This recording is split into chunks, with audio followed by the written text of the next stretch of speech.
प्रभू श्रीरामाची नवी मूर्ती मंदिरामध्ये स्थानापन्न, मंदिरामध्ये विधिवत पूजा करून मूर्तीची झाली स्थापना। स्थानापन्न झालेल्या रामाच्या मूर्तीची दृश्य एबीपी माझाच्या हाती।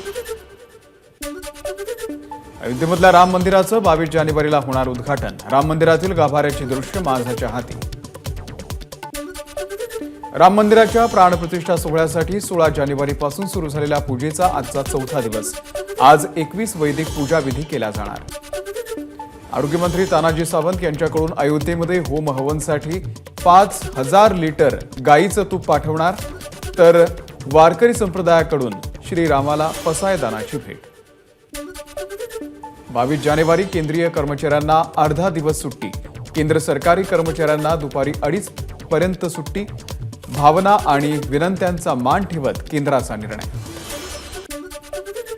मीरा भाईंदरमध्ये शाळकरी मुलांच्या जय श्री रामच्या घोषणा। शाळेतून घरी जात असताना रस्त्यामध्ये रामरथ दिसल्यानंतर मुलांच्या घोषणा। धुळ्याच्या बोरकुंड येथील सावतामोळी या आजोबांची प्रभू श्रीरामांच्या चरणी अनोखी सेवा। रामनामाचा जप वहीवरती लिहिण्याचा माळी यांचा संकल्प। जळगावच्या चाळीसगाव येथे लाखो मातीच्या दिव्यांचा वापर करून साकारली अयोध्येतील राम मंदिराची प्रतिकृती। 10,000 स्क्वेअर फूटवरील ही प्रतिकृती पाहण्यासाठी नागरिकांची मोठी गर्दी।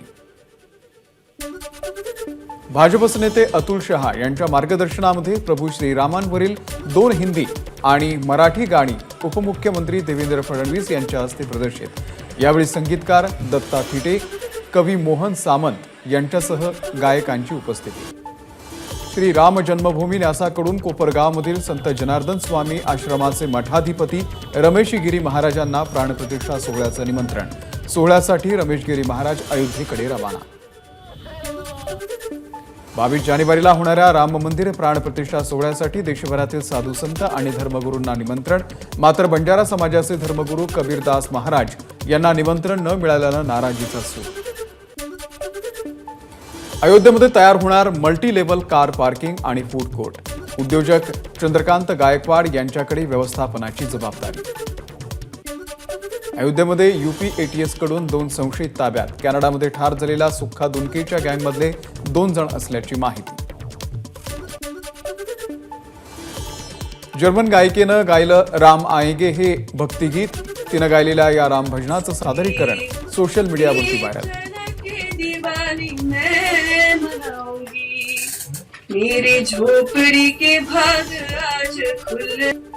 पंतप्रधान नरेंद्र मोदी आज सोलापूरच्या दौऱ्यावर। देशातील सर्वात मोठ्या गृह प्रकल्पाचं लोकार्पण करण्यासाठी मोदी येणार सोलापूरमध्ये। महाराष्ट्रासह पंतप्रधान नरेंद्र मोदी आज कर्नाटक आणि तमिळनाडूच्या दौऱ्यावर। कर्नाटकच्या बंगळुरूमधील बोईंग इंडिया अभियांत्रिकी आणि तंत्रज्ञान केंद्राचं उद्घाटन, तर तमिळनाडूमध्ये खेलो इंडिया या स्पर्धेच्या समारंभ सोहळ्यामध्ये मोदी सहभागी होणार। पंतप्रधान नरेंद्र मोदी आज महाराष्ट्रातील 10,000 लाभार्थ्यांना पंतप्रधान स्वनिधीच्या पहिल्या आणि दुसऱ्या टप्प्यातील कर्जाचं वाटप करणार। यासोबत मालेगाव, भिवंडीसह 8 शहर आणि जिल्ह्यामध्ये अमृत योजनेद्वारे सुमारे 1700 कोटींच्या प्रकल्पाची पायाभरणी करणार।